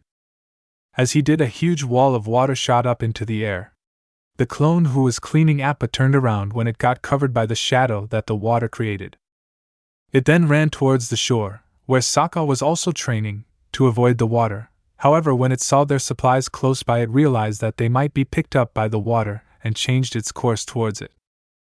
By the time it reached supplies, the water had also reached it, so all the clone could do was prevent some of it from washing away, but it still ended up being soaked.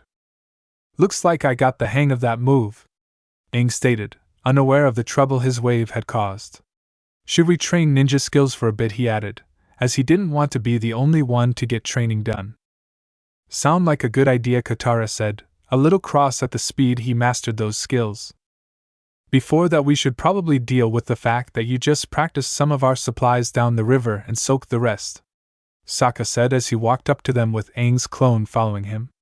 They were both carrying what was left of their supplies. Sorry, Aang said with a crooked smile. I'm sure we can find somewhere to replace all this stuff. Ugh, it was hard enough when you were just an airbender, Sokka stated as he and the clone put down the supplies and started assessing how much of it was still usable and what needed to be replaced. It didn't take long for them to find a nearby port village. It was filled with all kinds of merchants, both the normal and shady type. Sokka started looking around, and whenever he found some good deals, he would go to Aang and get the money he needed. Meanwhile, Aang and Katara were looking around the different stands to see what interesting things they could find. While Katara was preoccupied looking at something, Aang caught sight of a whistle that was formed like a bison, and after a very brief haggle got it for 1 copper piece. Soon thereafter, Katara and Aang were waiting outside the last shop on Sokka's supply-gathering trip. He stepped out of the shop and said, "We've got exactly 20 copper pieces left from the money that King Bumi gave us. Let's spend it wisely." Make that 19 copper pieces, Sokka. Aang cut, and I couldn't say no to this whistle. Aang then held out the white whistle that he bought earlier before drawing a deep breath and blowing into it. Sokka put his fingers in his ears to stop the sound he believed was coming. However, no recognizable sound comes out of it, except for the sound of rushing air. "It doesn't even work," Sokka stated as he removed the fingers from his ears. Momo chitters into Aang's ear and got him to stop blowing into the whistle. See, even Momo thinks it's a piece of junk. Aang was about to comment that he might just be annoyed by a sound they couldn't hear, but was stopped. "No offense, Aang," Katara said slowly, "but I'll hold the money from now on." Knowing that even if he was right, he did waste money on something that might not have any practical use, he just looked guilty and handed Katara the money. They then continued looking through the stalls for anything else they could use that wasn't as high priority as the things Sokka bought. Soon they reached the pier, and as they were walking down it, they heard, "Earth Nation! Fire Nation! Water Nation!" A seaman wearing green yelled, "So long as bargains are your inclination, you're welcome here. Don't be shy, come on by." As they walked by the ship, the sailor ran right up to them, but both Katara and Sokka ignored him complete. However, Aang kept his attention on the man in case he attacked. "Oh, you there?" the guy yelled. "I can see by your clothing that you're world-traveling types. Perhaps I can interest you in some exotic curios?" "What are curios?" Aang asked with a slight frown. This question caused the sailor to gain confused look. "I'm not entirely sure, but we got 'em," he stated after a short pause. The sailor then placed his right arm around Aang's shoulders and bustled him onto the ship, with Katara and Sokka following along. They arrived inside the hold of the ship, where there was a lot of different wares stacked all over the place. The three started looking around, and Katara got momentarily mesmerized by a stone monkey which was richly jeweled with large, blood-red rubies. "I've never seen such a fine specimen of lemur," a voice suddenly said, drawing their attention to a man that had just entered the room. He was wearing maroon clothing and a matching bicorn hat, and had an iguana parrot on his shoulder. "That beast would fetch me a hefty sum, if you'd be interested in bartering." The iguana parrot screamed several times when the man finished speaking. Momo, from his place on Aang's shoulder, responded with growls of its own. "Momo's not for sale," Aang said in a defensive tone of voice as he took Momo into his arms. By that time, Katara had walked over to a scroll rack. One of the scrolls on the rack had caught her attention because it had a water symbol in its end. She took it from the rack and opened it, which allowed her to see that it contained instruction on how to perform various waterbending moves. Her eyes light up and she draws an intake of breath. "Look at this, Aang," she said excitedly, causing Aang to come over to her. "It's a waterbending scroll. Check out these crazy moves." "Where did you get a waterbending scroll?" Aang asked the captain, slightly suspicious. The captain walked over to Katara and slammed his hand down on the open scroll that Katara had placed on the table. He picked it up and took a step back, placing himself between Aang and Katara. He then started rolling it up as he said, "Let's just say I got it up north at a most reasonable price. Free." While he said that, he had a creepy smile on his face. He then placed the scroll back on the rack, with Katara eyeing it hungrily. Sokka, who was looking at some merchandise nearby, turned around in response to what the captain said. "Wait a minute," he said with a thoughtful look on his face. "Sea-loving traders, with suspiciously acquired merchandise, and pet reptile birds, you guys are pirates." The green-wearing pirate put his arm around Sokka's shoulders and smiled. "We prefer to think of ourselves as high-risk traders," he said with a smile. Katara looked down at the pouch which held the few copper pieces they had left. "So, how much for the, traded scroll?" she asked carefully. "I've already got a buyer, a nobleman in the Earth Kingdom," the captain answered simply. "Unless, of course, you kids have 200 gold pieces on you right now?" he added slyly. Aang and Katara turned away and leaned towards each other. "I know how to deal with these guys, Katara. Pirates love to haggle," Aang said while holding out his hand. Katara looked a little doubtful but still handed him the pouch with the copper coins. "Watch and learn," Aang said before turning back to the pirate captain. "What say to the price of 2 copper pieces?" he said while fishing 2 copper pieces out of the pouch. The pirate captain gave a short laugh before stating, "The price is 200 gold pieces. I don't haggle on items this rare." "Not going to work then? Need to figure out how long the scroll will be here then," Aang thought, before asking, "Could you give us some time to gather the necessary amount?" "The nobleman's servant should be here by tomorrow to check the validity of the merchandise," the captain stated simply.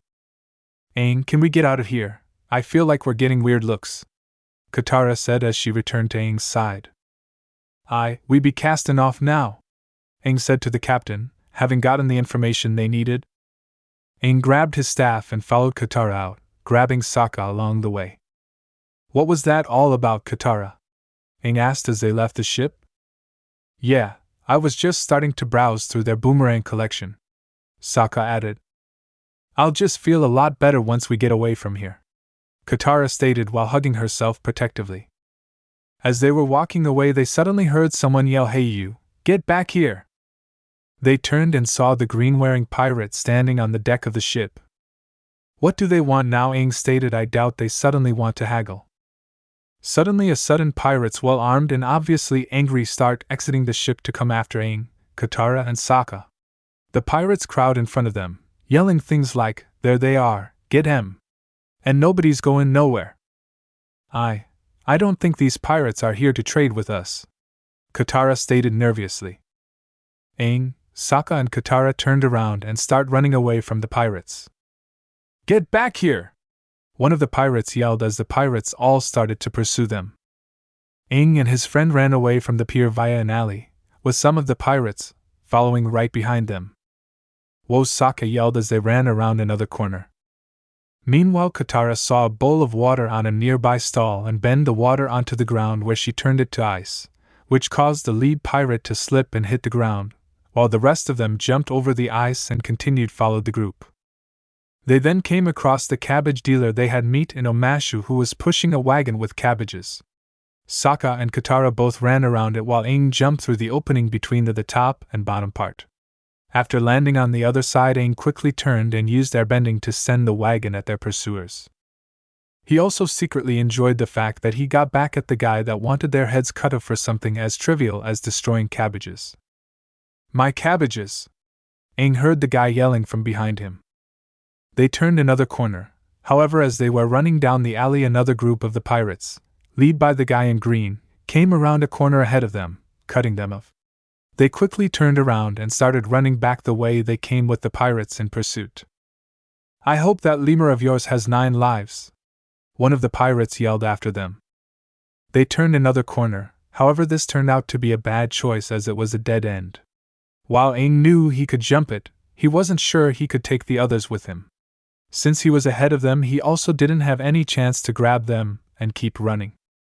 Behind them, the green-wearing pirate and his mates were blocking the entrance and exit to the alley. "Now," the pirate said as he swung around his 2 blades, "who gets to take the steel of my blade first?"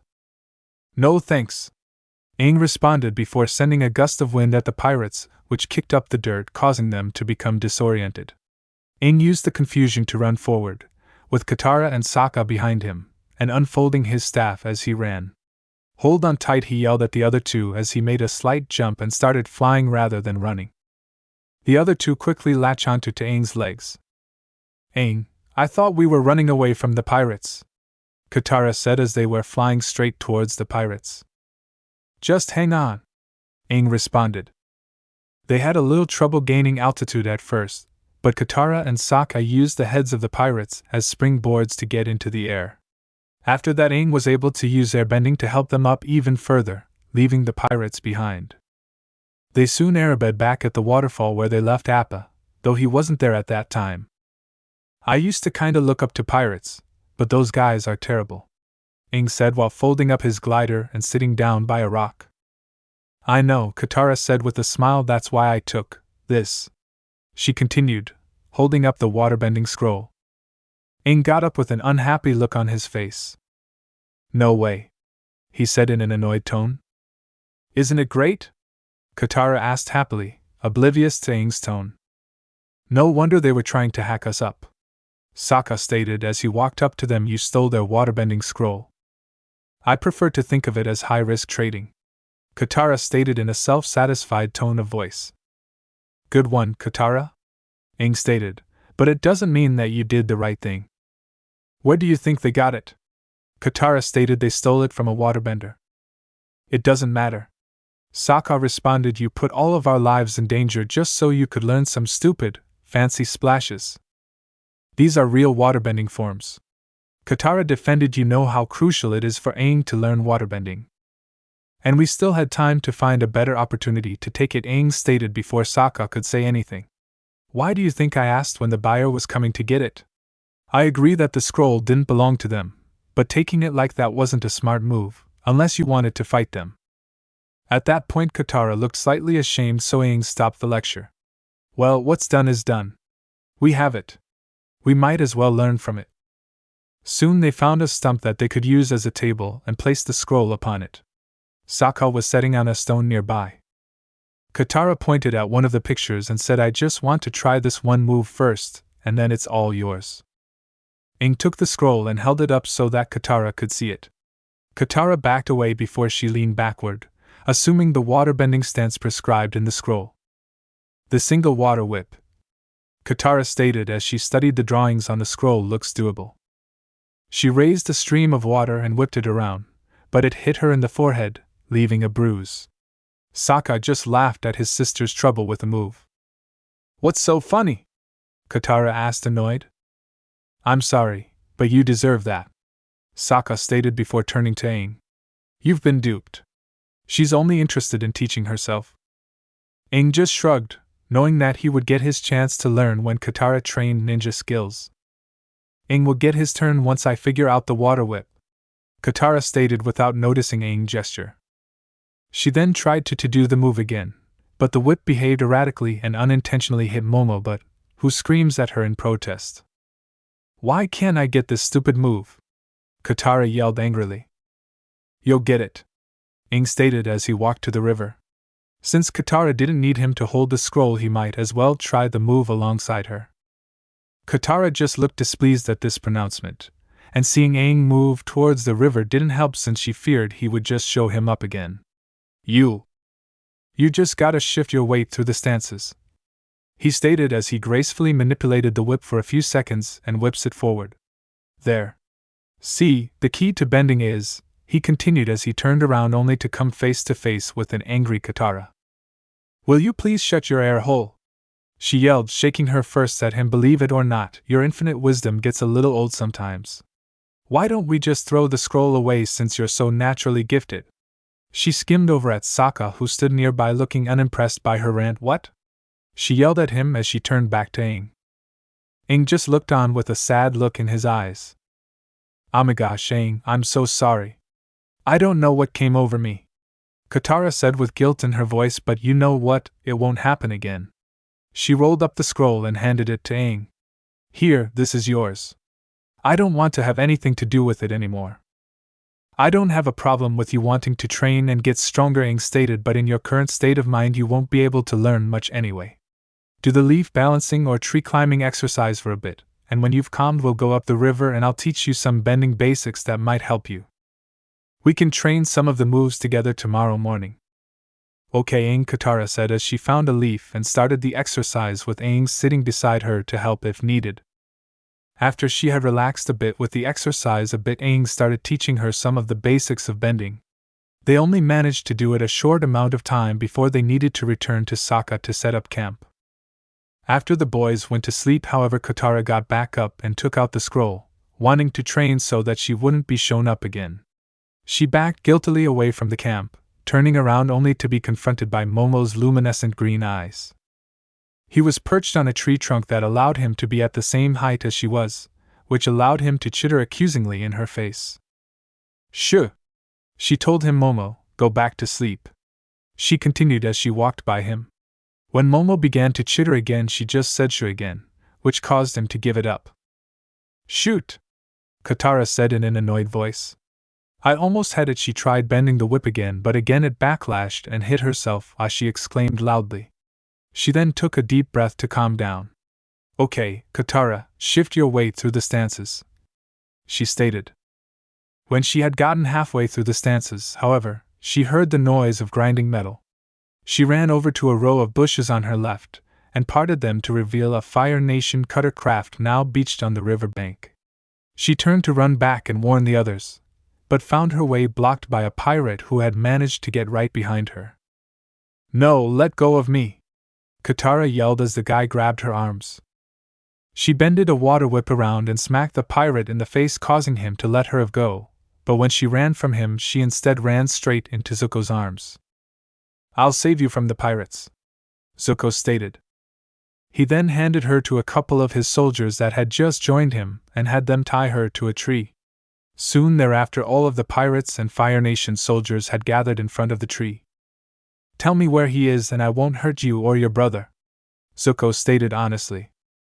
Go jump in the river, Katara responded angrily. Try to understand, I need to capture him to restore something I've lost. My honor, Zuko stated. Perhaps in exchange I can restore something you've lost. At that point Zuko was behind Katara and held the necklace she lost on the prison platform up in front of her throat, causing Katara to gain a shocked look. My mother's necklace, she said, her voice also displaying the shock she felt. At that point Zuko removed the necklace again as he walked back in front of her. How did you get that? I didn't steal it, if that's what you're wondering. Zuko answered simply. Tell me where he is. No, Katara responded stubbornly. Enough of this necklace garbage, the pirate captain stated as he walked forward. You promised the scroll. I wonder how much money this is worth, Zuko said as he pulled out the scroll and made a fire underneath it, causing the pirates to either gasp or cry out a no. A lot, apparently. Now you help me find what I want, you'll get this back and everyone goes home happy. Search the woods for the boy and meet back here. Fine. The pirate captain agreed sullenly as he turned and walked away. Back at the campsite a short time later, Sokka had just rolled over slightly as he started waking up. He noticed that Katara's sleeping bag was empty, startling him fully awake. Huh? Where did she go? Sokka said in a confused tone of voice as he crawled to Aang's back, which was laying at Sokka's sleeping spot, and started searching it. I don't believe it, he states after a moment. What's wrong? Aang asked after a quick yawn. She took the scroll. She's obsessed with that thing, Sokka stated as he indicated towards the contents of the back, showing that the scroll wasn't there. It's just a matter of time before she gets us all in deep. He was cut off when a chain wrapped around his extended arms and pulled him forward onto the ground. He looked up to see a pirate in blue getting ready to attack him again, and quickly jumped to the side to avoid it. His roll came to a stop right next to his boomerang that he picked up before storming forward, using chakra to give him a speed boost. This boost took both pirates he was facing by surprise and allowed him to hit the one who was wearing green pant and no shirt at all. He hit him right in the stomach, causing him to bend over to catch his breath. However, before Sokka could take him out, the other pirate swung his chain at Sokka, forcing him to retreat. Meanwhile, Aang was facing a huge beefy pirate hefting 2 crossbows with a net tied between them. The pirate aimed and fired at Aang, but he used chakra and airbending to propel himself above the net. This obviously took the pirate by surprise and made him just stare at Aang instead of reloading. He had expected him to try and jump to the sides, not over. Aang used the pirate's confusion to land and grab his staff before running towards him. As he got closer, the pirate snapped out of his stupor and tried to hit Aang with his crossbows. Not really a good weapon, but he didn't have time to pull his sword. Aang just slid below his blows and through his legs before using airbending to stand back up, then jumped slightly to the right before turning and blasting the pirate straight into a tree with a powerful wind blow, knocking him out. He then turned to Sokka to see him try to fight off 2 other pirates, though he was only succeeding in dodging their attacks. Aang ran a couple of steps. However, when he saw that the blue pirate once more was going to attack with his chain, he sent a blast of air at it which changed the trajectory so that it hit the other pirate instead of Sokka. "Ow," the pirate said as the end of the chain hit him in the eye. "Why'd you do that?" "Ain't something I did on purpose," the other stated, annoyed at the misfire. Aang used the argument to join up with Sokka. "I'll take the one with the chain, you take the other one out," Aang stated as he ran past him and closed in on the one with the chain. The pirate tried to use the chain to capture Aang's legs, but Aang blocked it with his staff while he continued running. Once in front of the pirate, he swung his staff and used airbending to make the chain let go and start swinging around the pirate, effectively tying him in his own chain. Before the pirate could come up with a way to loosen the chain, Aang had managed to properly tie it around him and stuffed his mouth with a piece of cloth he was carrying just in case. He threw the end of the chain over a branch, lifted the pirate into the air and tied it to the trunk of the tree before turning to Sokka. Sokka wasn't nearly as effective as Aang, but thanks to the chakra that he used to augment his speed, he was able to fight the pirate at an equal level. The pirate had slightly more skill than Sokka, but he couldn't keep up with the speed. Sokka had started out by trying a frontal assault again, but the pirate had seen it coming and blocked it with one of his nunchucks, before countering with the other by trying to hit Sokka in the head. Sokka managed to jump back in time to avoid it, and then quickly ran to the left in a circle, hoping to flank the pirate. Once he reached the side of the pirate, he changed direction and tried attacking again, his speed almost allowing him to succeed, but the pirate managed to roll forward in time, which left Sokka stumbling forward. The pirate took advantage of this and made a sweeping kick at Sokka's legs, knocking him to the ground, but before the pirate could follow it up, Aang turned up and used an air blast to send him into a tree. After making sure that the pirate was knocked out, he put him together with the burly pirate from earlier and used the net to tie them together. Meanwhile, Sokka had gotten back and walked over to the chained pirate and looked at him thoughtfully. Aang joined him once done with the pirates. "We better find Katara," Aang stated. "They may already have her. If they have her in the scroll, why bother coming after us?" Sokka said thoughtfully. "Could you do that bison transformation thing, just to make sure?" "Okay," Aang stated before sitting down and starting to gather nature chakra. Soon the transformation took place, and merely a second later Aang jumped to his feet. "Firebenders," he stated, confusing Sokka. "Firebenders have Katara, though there are some there that I think are pirates. We've got to save her." Before Aang could run off, Sokka grabbed his arm. "So right now Zuko has the pirates doing his bidding," he stated mostly to himself. "He probably has the scroll and has them hunting you to get it back. He hasn't told them who you are, or the pirates would have turned on him. I think I've got a plan to save Katara." Shortly thereafter, Aang and Sokka found themselves bound and surrounded by pirates, standing on the river bank not too far from Zuko and his men. Slightly to the side of Zuko, Katara was bound to a tree with Iroh standing guard. Cut to a view of the pirate ship beached on the river bank. The pirates, Zuko and his men lined up facing each other. Katara is still bound to the tree, Iroh standing next to her. The pirates have Sokka and Aang tied up. Zuko holds the scroll. Nice work, Zuko stated as he held up the scroll. Aang, this is all my fault, Katara stated sadly. No, Katara, it isn't, Aang stated, because he couldn't think of anything else to say without giving away the plan and because he didn't really think it was her fault alone. Yeah, it kind of is, Iroh stated, negating the effect of Aang's words. Give me the boy, Zuko stated fiercely before the conversation could continue. You give us the scroll, the pirate captain countered. You're really gonna hand over the Avatar for a stupid piece of parchment? Sokka asked. Don't listen to him, Zuko stated while pointing at Sokka. He's trying to turn us against each other. The pirate captain looked appraisingly at Aang. Your friend is the Avatar? He asked Sokka. Sure is, Sokka stated as he went to the other side of the captain, moving him closer to Aang, and I'll bet he'll fetch a lot more on the black market than that fancy scroll. Shut your mouth, you Water Tribe peasant, Zuko stated angrily. Yeah, Sokka, you really should shut your mouth, Aang stated in false concern, since him confirming the information would seem suspicious. I'm just saying, it's bad business sense, Sokka stated as he took a small step back, which placed him amongst the pirates. Just imagine how much the Fire Lord would pay for the Avatar. You guys would be set for life. Keep the scroll, the pirate captain stated while pointing at Zuko. We can buy 100 with the reward we will get for the kid. The pirates began to lead Aang and Sokka away from Zuko and his firebenders. You'll regret breaking a deal with me, Zuko stated before he and some of his guards unleashed a torrent of flame, which bathed the ground underneath the pirates, causing them to jump out the way. The pirate in green quickly runs forward toward the firebenders, throwing smoke pellets while dodging the fire blasts sent at him before jumping into the smokescreen that the pellets created. Meanwhile, Fire Nation soldiers ran out of the smokescreen towards the still-bound Aang and Sokka. As they got near, 4 pirates jump in front of them to defend their captives. They drop smoke pellets, and the battlefield instantly becomes impossible overview.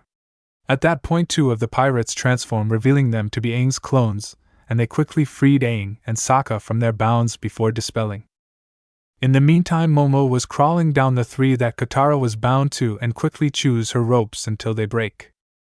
Thanks, Momo, Katara stated with a smile. I owe you a bushel of apples, she went on before she and Momo split up. At that point, Aang and Sokka had managed to leave the smoke cloud together. They hadn't had any big trouble doing this because their hands were untied from the beginning and the number of fighters were reduced because of the pirates they had taken out beforehand. They split up, Sokka running to the boat to see if he could free it while Aang went to search for both Katara and the waterbending scroll, since he didn't want it in the hands of firebenders or pirates. When he arrived at the place where Zuko and the pirate captain was fighting, he saw his clone, still looking like one of the pirates, getting ready to use a chain to try and get the scroll from Zuko's belt. Knowing that using chains had never been his specialty, he quickly got ready to airbend to make the chain hit its target. He managed to time an air blast that pushed the chain to spin around the scroll, and the clone tried to pull it free but didn't. Despite leaving Zuko's belt, it was clear that it wouldn't get anywhere near the clone. Luckily, Momo came to the rescue and grabbed the scroll before it could fall to the ground.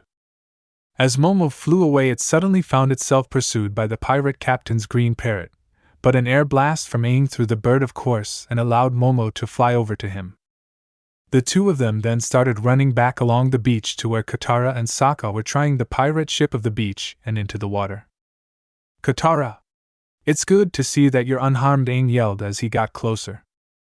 Help me get this boat back in the water so we can get out of here, Katara said, to focus on getting away to respond to his statement. All 3 began trying to push on the boat, but nothing happened, which caused them to stop and look up at the prow. We need a team of rhinos to budge this ship, Sokka stated. A team of rhinos, Aang agreed, or 2 waterbenders, he added while smiling at Katara. Katara looked at Aang and smiled. Aang and Katara then got into waterbending stances and started pulling the river back and forth up the beach, slowly raising the water level around the prow until it reached the point where the ship floated with the water into the river. Everybody in, Katara stated, and the 3 of them, along with Momo, jumped onto the boat.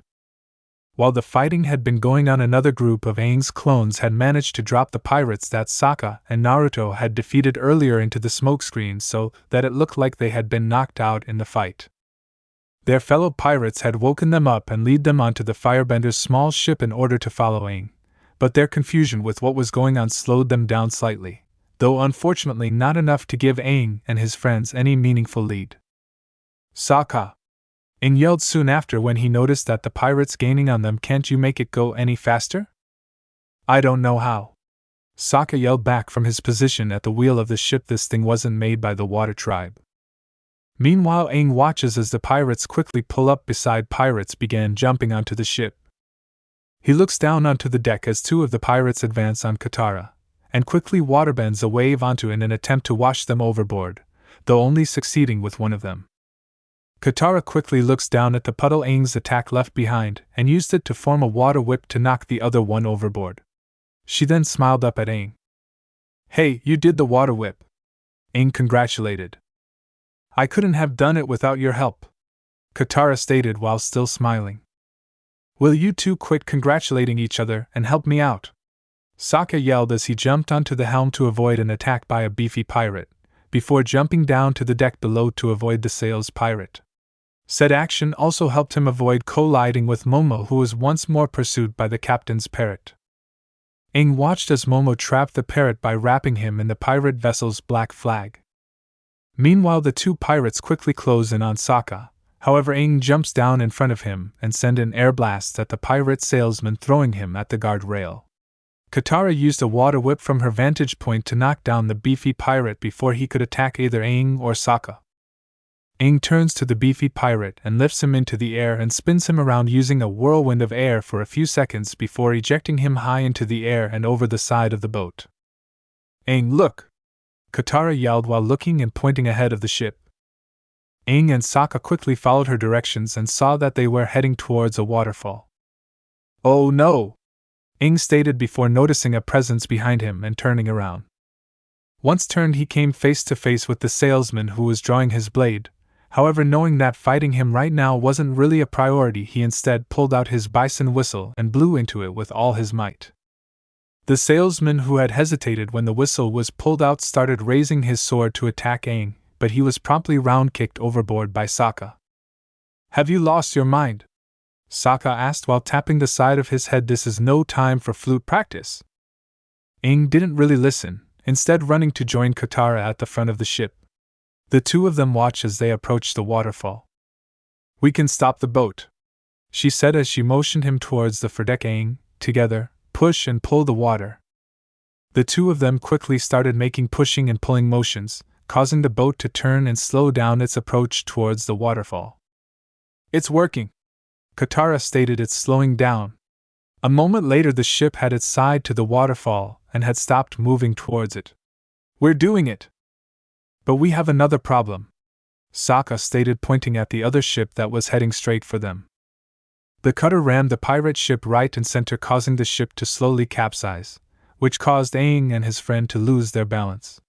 This in turn stopped Aang and Katara from continuing their bending, which made both ships rapidly approach the waterfall. The kids were thrown overboard down the fall, though the two ships were close behind them. Before the kids have fallen too far, however, Appa swooped in and made them land on his back before speeding away from the waterfall to avoid the falling ships.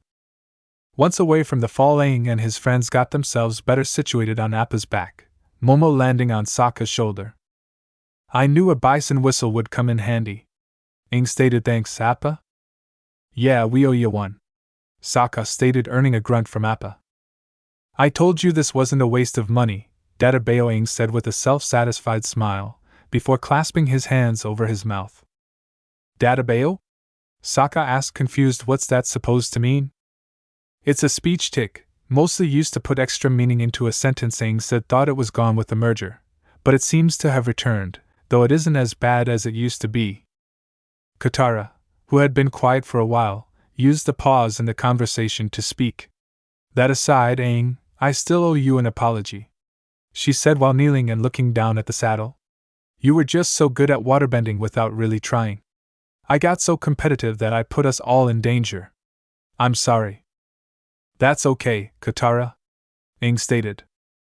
Besides, who needs that stupid scroll anyway? Katara stated. Actually, Aang stated as he fished the scroll out of his clothing. I took this of Zuko before we left. Momo Chatter interrupted him. With a lot of help from Momo, he amended, so while we might not need it, we still have it. That's great, Katara yelled as she embraced him happily. Part end.